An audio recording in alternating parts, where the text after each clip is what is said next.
Chrissy, my darling, I am very new to your world. You are new to mine because I had the privilege of getting to speak at your incredible event this year with all of your amazing clients, all of those beautiful, talented, brilliant salon owners. And I got to share a bit of my story with them that day Mhm, and get them to really tap into theirs and to see the beauty and the brilliance in their stories and as the backbone of why they do what they do. mhm. And now I'm really excited to be talking to you to hear your story and for us to go down a path of every conversation I've been having so far with the women of the Creatress tapes has been centering around change and transition and identity. And I know we're going to go there together today as well.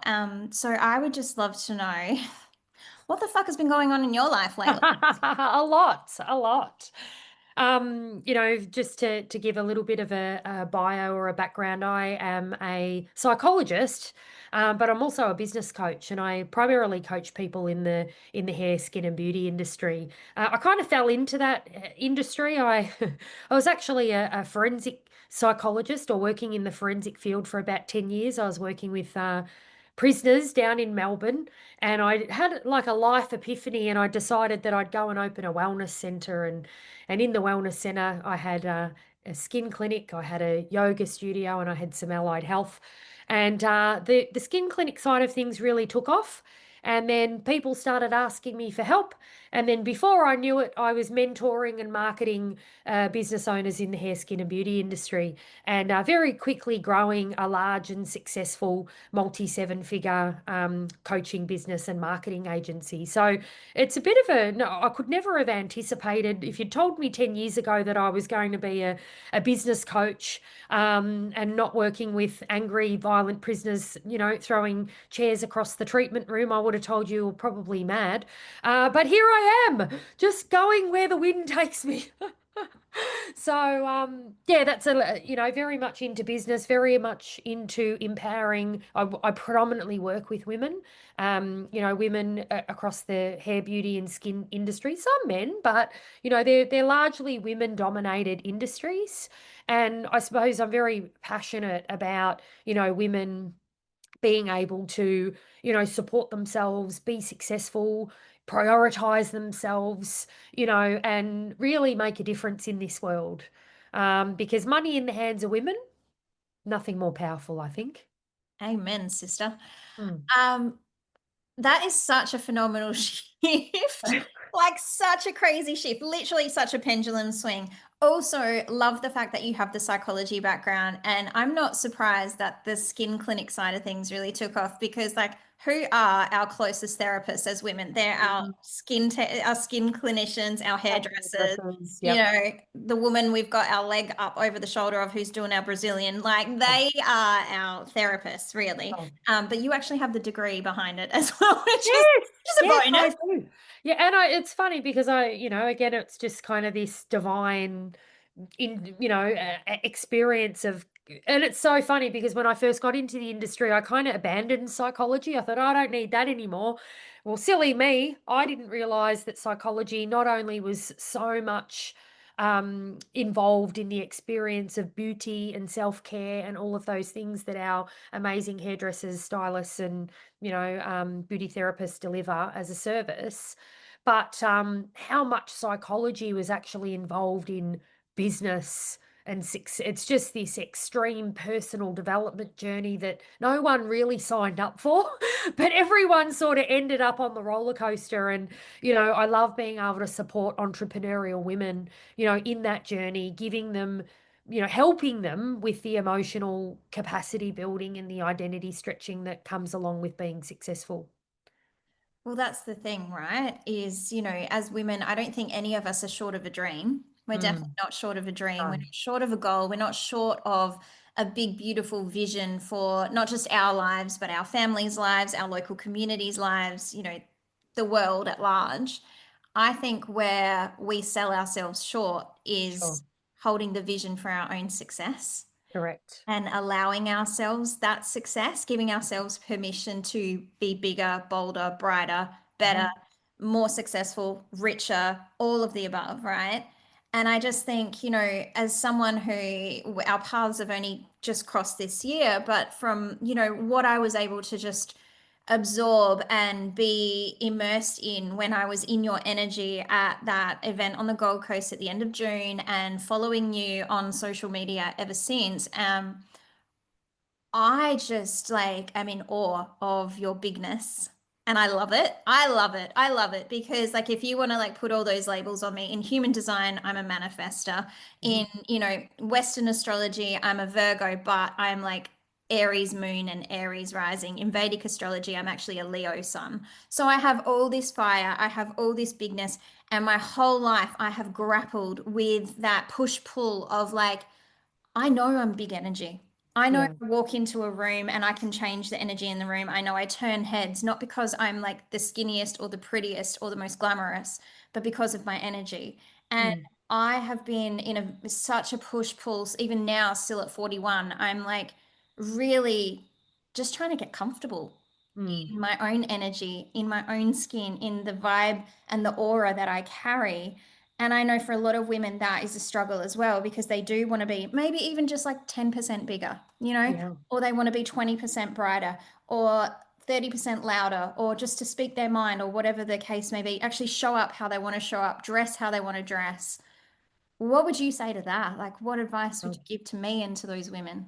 Yeah, I think society and social structures and whatever it is that's out there has really sort of it's getting better, but there's always been this element for women, or this undercurrent of self-sacrifice and people pleasing and doing what's right, which often means that it's about prioritizing the needs of other people. And what I mean, I think that you know, even though kind of the modern society, women are getting louder, women are getting more confident in being able to put their needs forward, there can still be a guilt or a shame or a stigmatization with that big, or you describe it as the bigness.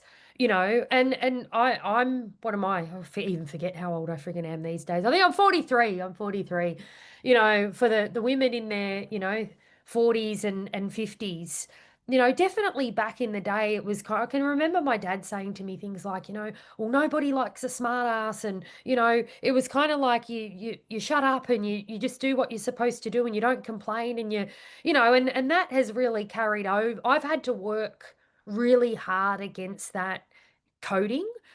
Because being a big personality online, I'm sharing, just the other week I bought a $2.4 million property as a single mum, right? And I'm out there, I'm putting it out there, and I don't put it out there and I hear my dad's voice going, Christine, nobody likes a smart ass, because there's probably people a bit scarce looking at that going, look at her, mouthing off and big noting herself, and all of the trolls and the people that come along that have something negative to say about that.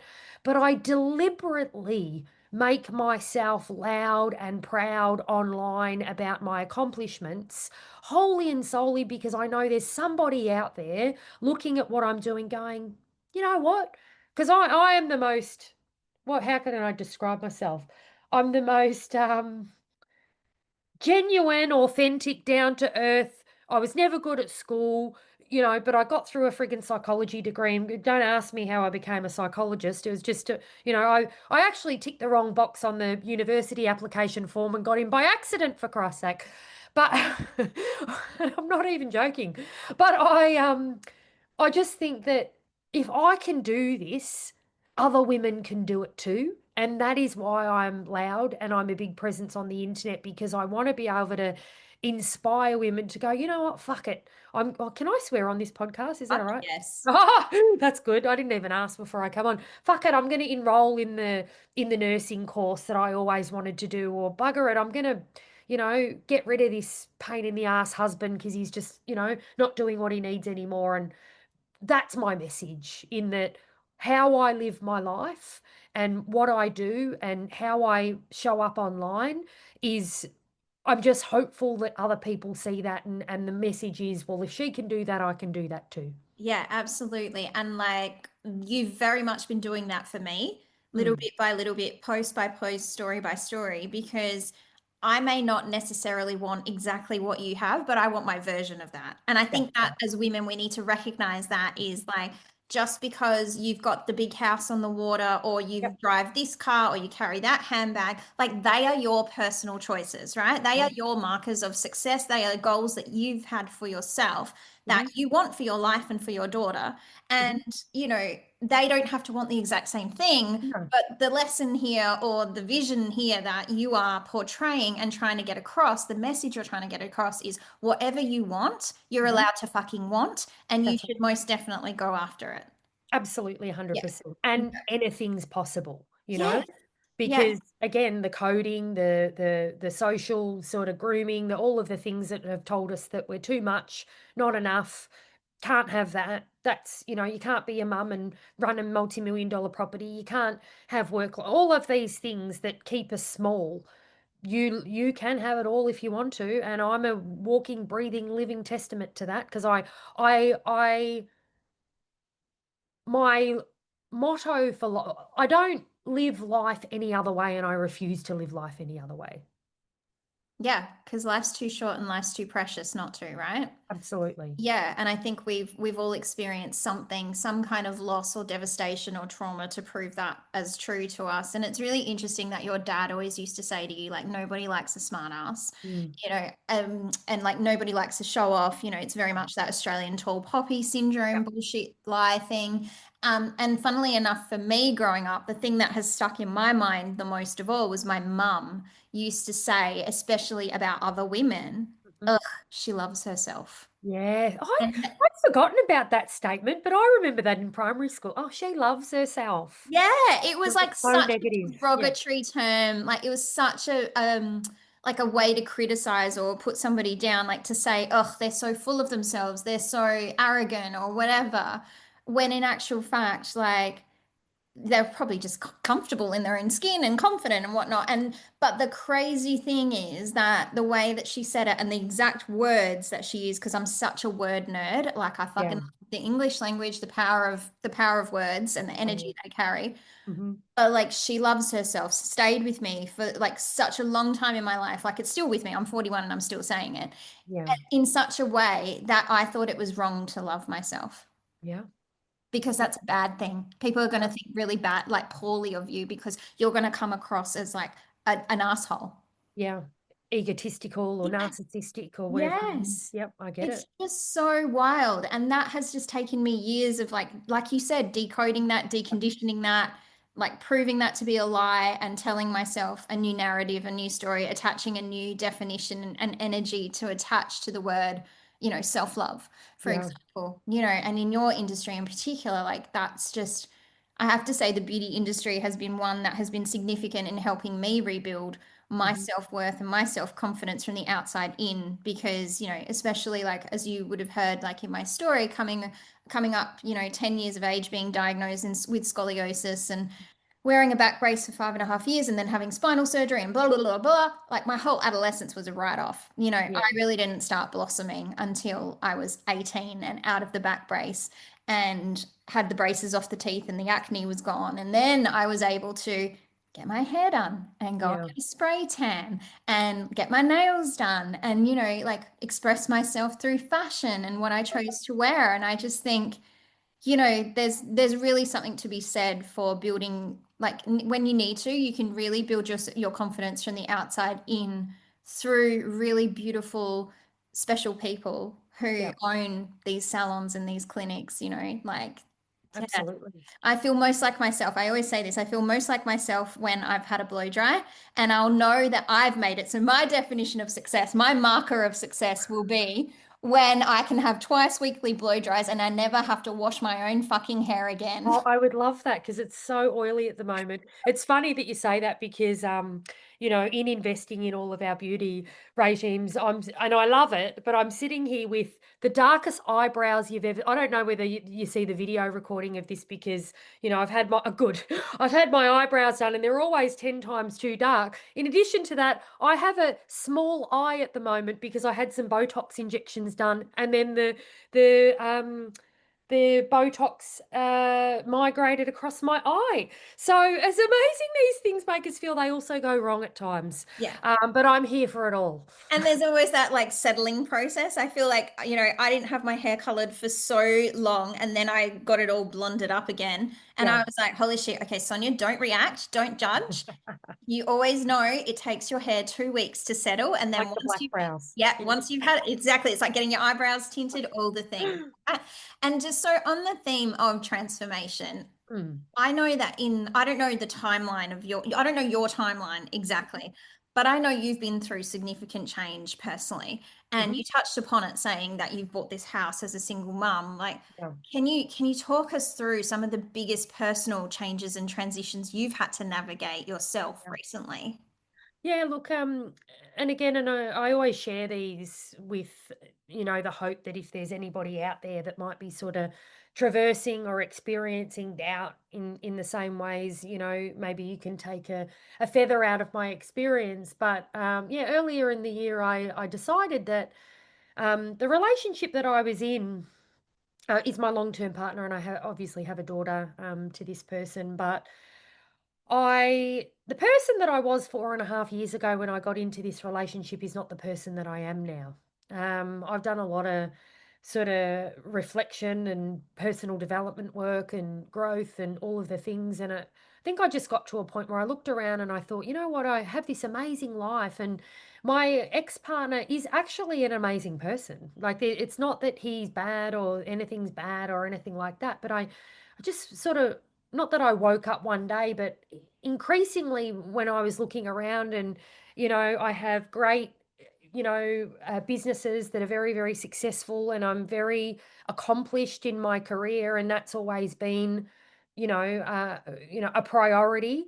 In addition to, I have a 2-year-old daughter and I've been able to, successfully navigate running big businesses at the same time as being a parent and getting a lot of freedom and wealth from my businesses as a result of the work that I've done. But when I looked at my relationship, I just thought I don't feel as fulfilled in that aspect of my life. And sort of what unfolded from there was me having to come to terms with the fact that I probably needed to end a relationship that, to a certain degree, from to look at it, there's nothing wrong with it.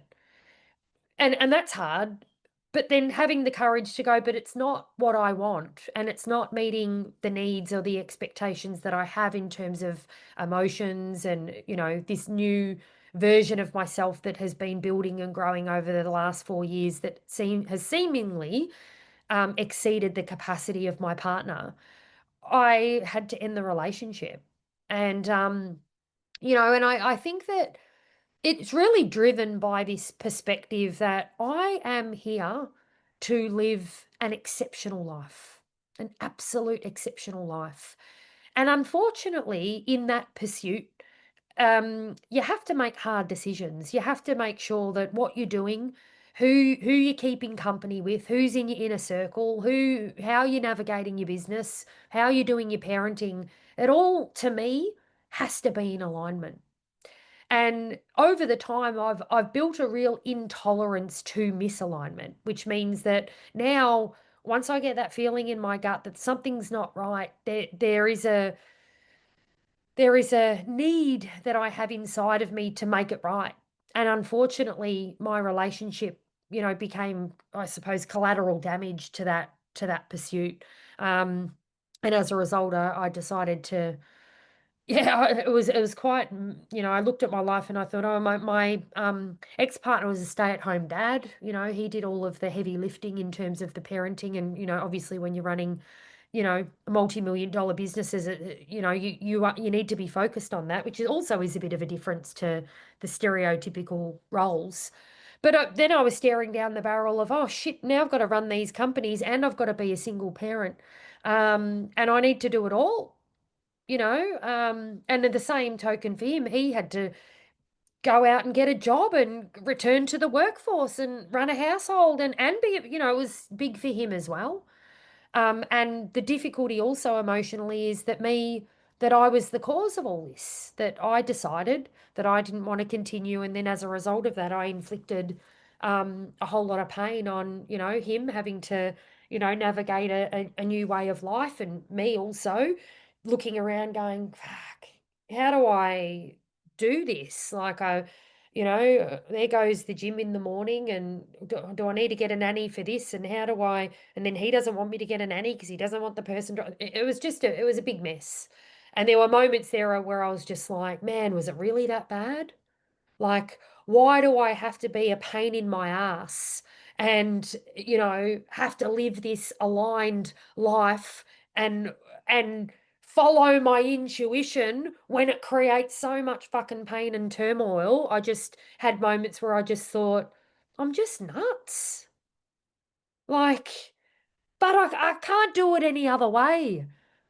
I can't do it any other way. And I know there's women out there that are sitting in their lives, whether it be a relationship or whether it be a career or whatever it be, an unstable family dynamic or toxic friends, or just on the verge of knowing that they need to do something, but for whatever reason, not quite having the courage or the commitment yet to take that step, because knowing that's going to be painful for a while, and that's going to create problems. And but to me it's an upgrade in problems.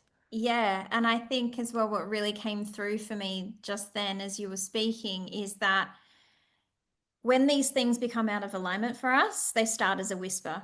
Yeah, And we can choose to act then when it's a whisper. And if we don't, then it becomes a shout and then it becomes a motherfucking punch to the face, right? yeah, And yeah, so, either you're going to move or the universe is going to move you.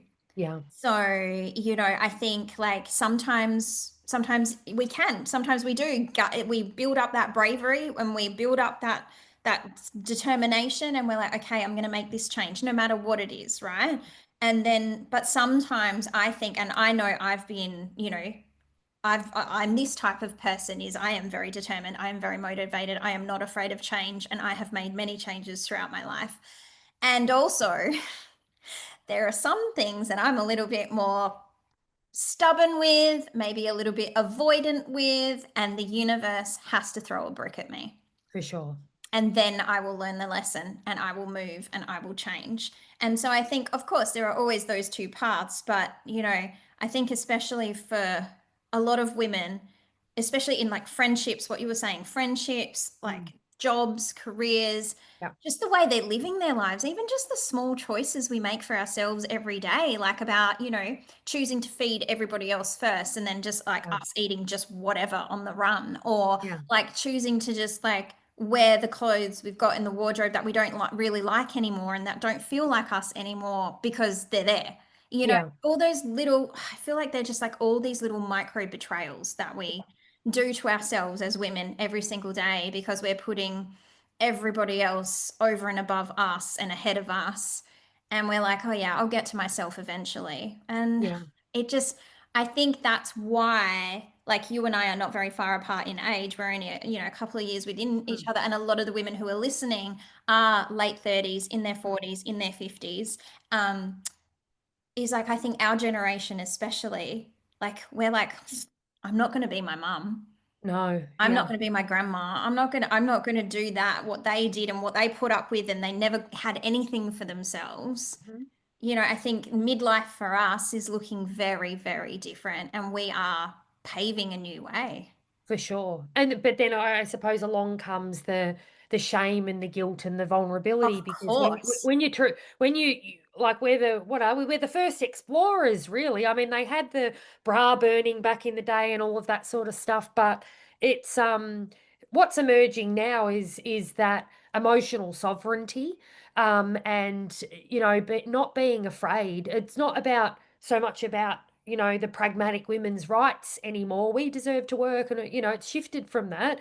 It's kind of now, well, we deserve to prioritize our own needs, and we deserve to not have to just say yes to things that we don't want to. The good girls, we're sort of breaking out emotionally and energetically. It's kind of the emotional energetic revolution now, rather than the kind of the old way, which was not having the same opportunities for work and income and career and all of those things. Yeah, Let's call absolutely. it the feminine, energetic, and emotional revolution. Yes, exactly. We'll come up with a fabulous acronym for it.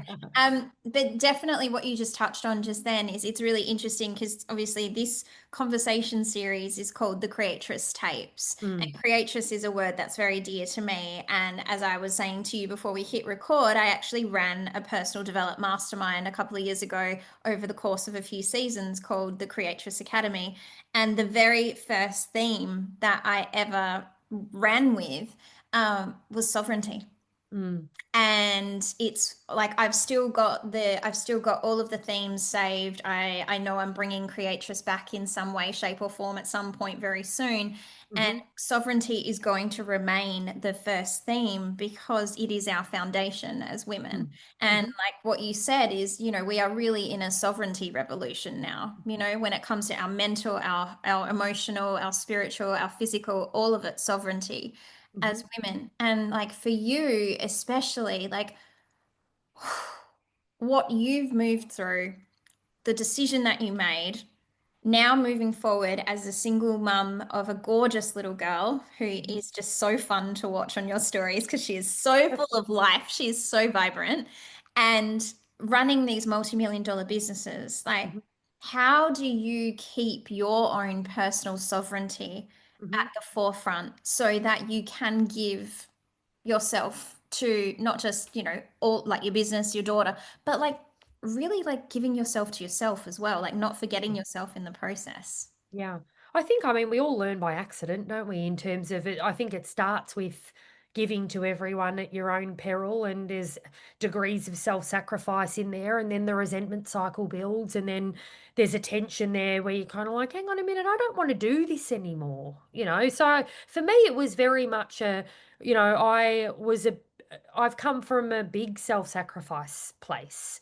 I actually thought I was happy when I was prioritizing the needs of others because I wasn't necessarily happy, but it enabled me to avoid the shame and the guilt of not doing that, right? Which is not a reason to do anything. Emotional avoidance is not the reason to do anything, right? But with the work and the commitment to personal development and all of that, it was that shift of recognizing that I was no good to anybody, burnt out, deprioritized, angry, pissed off at the world, annoyed because I'd said yes to something that I bloody shouldn't have, and the reality was if I wanted to get serious about impact, and if I wanted to get serious about serving people at a really high level, if I wanted to get serious about being a good mum, if I wanted to get serious about being a good partner, I had to come first.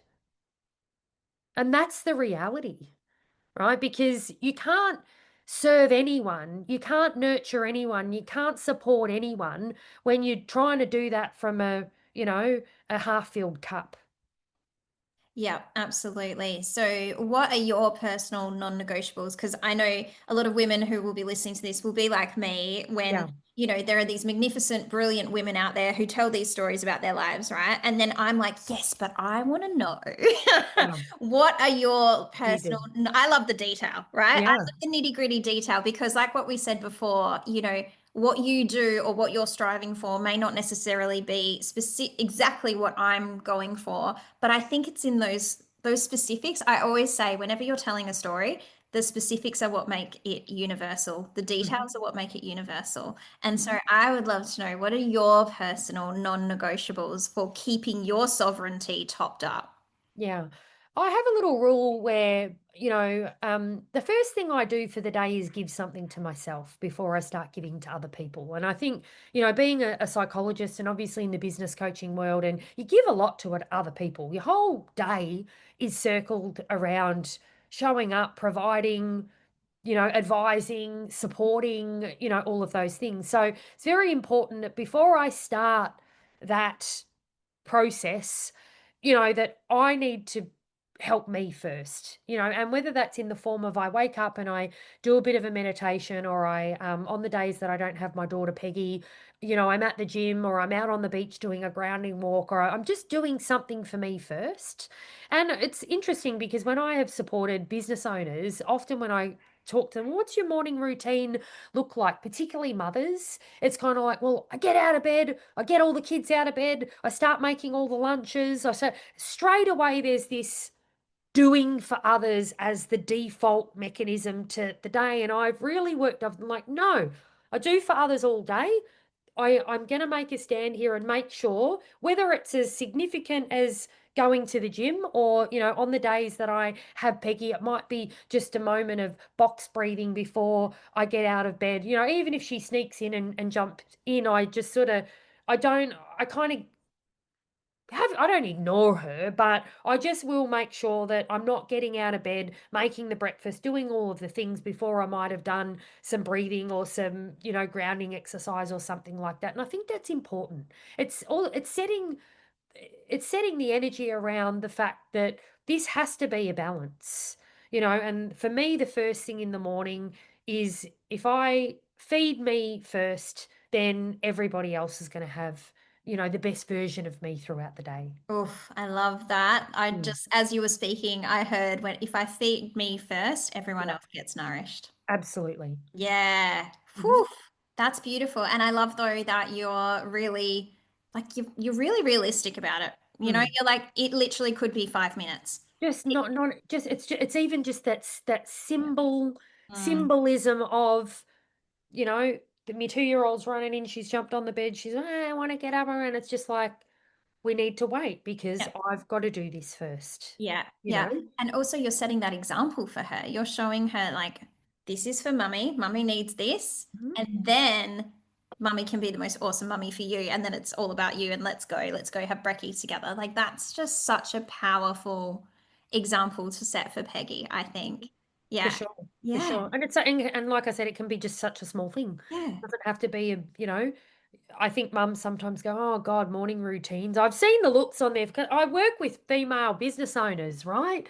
On performance, high performance. And you say the word morning routine and they're just like, oh, for God's sake, who has time for that? And it's like, it doesn't have to be this big thing. It can literally just be, some box breathing, a walk out in the grass first thing in the morning with your coffee in your hand, or sit outside and listen to the birds for 5 minutes. It doesn't have to be this big, huge thing that, feels like it's overbearing and just unrealistic. Yeah, yeah, Mm, absolutely. I love that so much. I think it's really important because there have been a couple of guests who have said, as women, we need to give ourselves space. mm, And, that it doesn't have to be a whole day. It doesn't have to be taking yourself away to some beautiful Airbnb somewhere for 3 days on your own or yeah. tripping off to Bali or whatever. It Mhm, literally can be, like you said, 5 minutes on your balcony or 2 minutes out in the backyard with your feet on the grass. And I think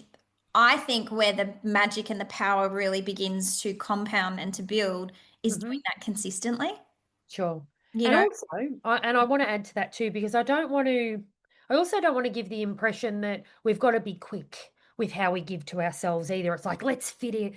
I was just on a call with a client just before, and she said, I used to wake up at 4 o'clock in the morning to get all of my self-care in. So I was ready for 5:30 wake up for the rest of the house, and I get it, like at least she's doing it. But there was still this element of, well, if I want to do me, I've got to wake up at this ungodly hour of the morning and kind of squeeze it in before everybody gets up. And that's probably not. I'm preaching this because I'd rather someone do something rather than nothing. But at the same time, I'm also the person.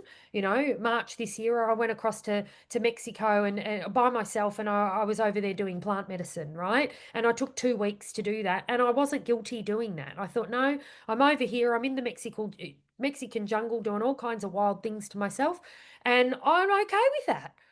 So I think it's about both. It's about what are the little moments that are realistic and doable, and they're not so big that you end up completely self-neglecting. But also, let's not tiptoe around everybody else and slot in our self-care around what's going to work for the family and what's going to work for the school run. And at times, command that space and that time for you to be able to re-energize, restore yourself, develop yourself, and get that Airbnb if you want to. yeah, absolutely. No, I absolutely agree with that. And it's about trusting the people around us that they Mm. are capable Yep. to like get themselves out of bed.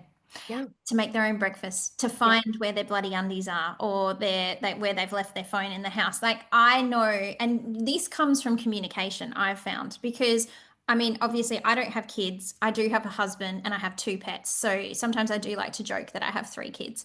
But the thing that I've found that is has been most effective with me getting my needs met Mhm. is using my goddamn voice Yeah. and telling my husband, I need this for me. If Yeah. you want me to be happy Sonia, loving Sonia, like actually capable of getting turned on and being, Mm. excited about you, um, Yeah. I need these things for myself. Yeah. And then, so as a result of that, I need you to do X, Y, Z when I Mm. need these things. And Yeah. so this has just been such a constant practice, Yeah. is, especially for me on my end, is always keeping him informed of what it is that I'm doing and what I'm striving towards, and Yeah. then what I need for myself, and then what I need from him. And I think it's so interesting. So many of the women that I've worked with, Mhm. I when I speak to them, I'm like, well, have you told your partner or have you told your kids or whatever, like, this is what you need, and ask them to step up or to take over this or do this for you. No. No. Yeah, there's a real and again and it's funny because like the resentment builds, but at the same time there's a fear or a shame attached to being explicit around what it is that you need, you know? But then on the inside, you're just boiling with resentment. And it's kind of, well, it's just a lose lose situation, isn't it? It's this cycle of not communicating, but at the same time, the discomfort of, consistently deprioritizing yourself and not communicating what you need, which means that no one has a freaking clue and nobody's a mind reader. Most of the time, people aren't doing things deliberately to neglect your needs. They're just you haven't stated what they are and they can't bloody work it out frustratingly, so it does require, you to start to um build the confidence and just step forward in your ability to vocalize what it is that you want. And Yeah. again, this is that this emotional and energetic sovereignty revolution, because it's like the old patterning is, you don't state your needs. You just be quiet and you look after everybody else, and and you be a good girl, that good girl sort of identity. And it just doesn't work anymore, and women want more, and that's okay. Yeah, yeah, absolutely. Mm. Absolutely. And I think as well, like when it comes to change, a lot of us think change and we go, "Ugh," like Mm. everybody kind of seizes up a bit. There's just such this, like, I don't know, this association that change is painful and change is scary. And, a lot of the time, like you have to go through something really shit to then have to go through change. And then hopefully on the other side of it, you're a stronger, wiser person. Mm. And yeah, look, I've experienced a lot of painful change myself this year in particular and throughout my whole life. Mhm. But also, I really, there's in a conversation I was having with another guest, we were talking about really sort of rewriting the definitions of certain words, like, words like authenticity that have just been absolutely commoditized and commercialized online. And, they've had the soul and the essence sucked out of them. And, Mm. we're like, we really want to reclaim that word, like to be authentic. And, there are a few other words that we touched upon. And I think one of the words I would really like to re-inject, give a really hefty, healthy dose of positivity back into is change, because I don't want to have that association of pain with change. And so I'd be really interested to know, like, what are some of your favorite changes that you've experienced this year? Look, I'm almost the opposite like a lot of people don't like change. I get bored, right? I've got a Oh, I'm not saying I don't love change. I love Yeah, change. but And I I've know, got almost this kind of, if I'm not changing, what am I am doing? I dead? Yeah. Someone check I'm the like, pulse. am I still alive? Yeah. No. So change for me is a necessity. I need change to feel like I'm alive, to feel like I'm stimulated, to feel like I'm growing, and I think for me, the most uh what's the word for it?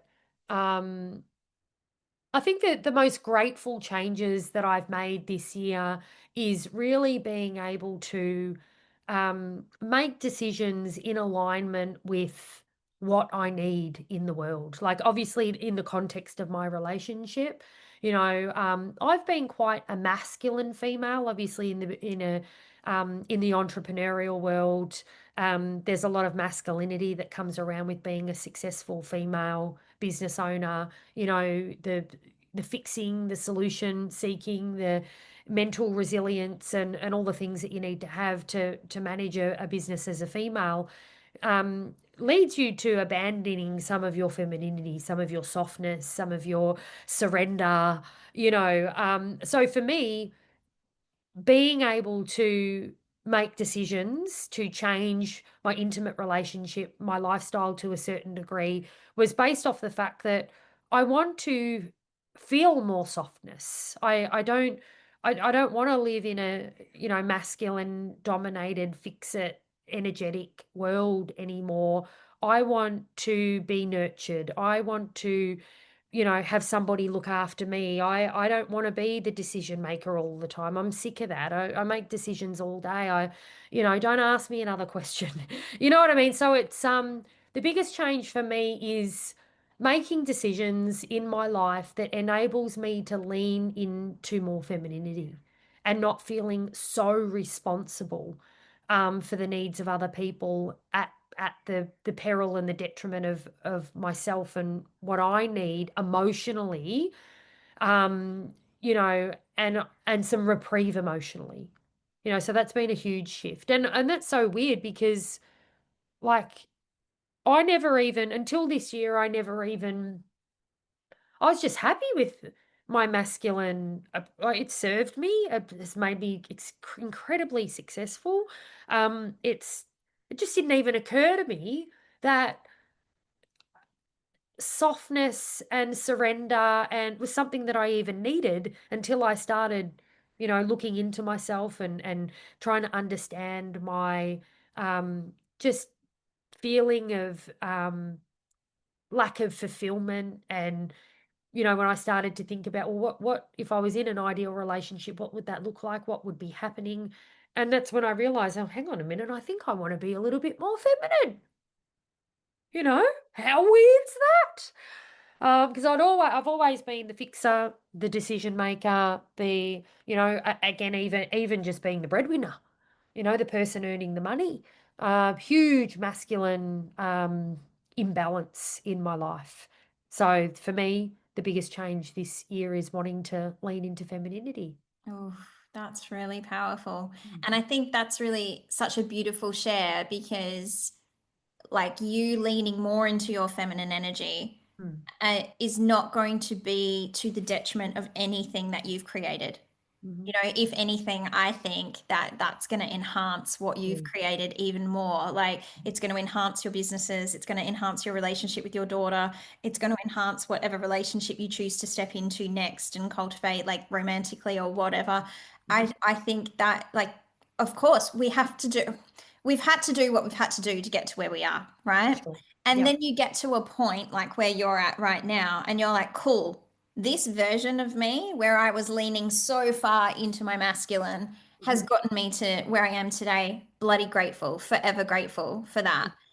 And now I'm ready to swing the pendulum ever so slightly, bit by bit, more into my feminine energy and to just soften a little bit and Yeah. to allow and to receive and to Yeah. just do things at a bit more in a bit more of a feminine way while Mhm. still not losing that backbone of masculinity. The drive, the Yeah, determination, exactly. The the doing, because all of solution that shit has focus, to all happen, the right? good Yeah. stuff. Yeah. Yeah. Yeah. It's not going to serve you to swing the pendulum completely in the opposite direction and go totally into your feminine, because then nothing will get done. Oh, We need that really nice balance. And I think that's going to be a really awesome, beautiful journey, really interesting to watch you navigate that, and to find your happy middle in that. Yeah, that's going to be really, really cool. And thank sure. you for sharing that. So I have one last question for you. And Okay. this is the question that I ask all my guests. And this series is called the Creatress Tapes because I believe that within every woman exists a creatress, because as women, we are inherently here to create something in our lifetime. Mhm. And so I would love to know, what would you want to say to the woman listening who is yet to tap into her inner creatress or is just doing it now. What would be the one thing you want her to know or to take with her moving forward in her creatress energy? What would I want her to know? Just commit to moving through the discomfort. With any transformation or change in direction or a new need that sort of pops up that hasn't sort of been met, I think that there is a series of emotional, whether it be tension, resistance, there's always something there that makes us feel like at times, are we making the right decision or should we be doing this? Or there's a questioning of of your self-trust, really. I think that if you are pulled in a certain direction and the discomfort is starting to become evident, just trust and know that everything will be okay and move forward despite the discomfort. Mm. Yeah. Oh my gosh. That, God, that feels like truth in every cell of my body because that is literally, that has been my life this year. I Mm. have had to trust that everything that's been unfolding for me is for my ultimate best and highest good, and that I am moving on my own divine timeline. And, Mhm. even if I can't see the horizon, like Mhm. I need to trust that I'm going to get through this and I'm going to be okay and everything is going to work out even better than I can imagine, and I'm going to come out the other side of this at some point even brighter and better and stronger and wiser and more brilliant than I was, obviously when I was in the thick of it, and definitely when before it as well. For sure. The Yeah. universe is always conspiring in our favor. Amen. Amen. What a beautiful note to end on. Thank you so much for your time, my darling. You are a powerhouse. Please keep doing what you're doing. Please keep sharing your journey with us because you have been so inspiring to me this year, and you have been a shining beacon of hope and motivation when I have needed it in my darkest times. So I really appreciate your time. Oh, So that's thank you. beautiful. Thank you.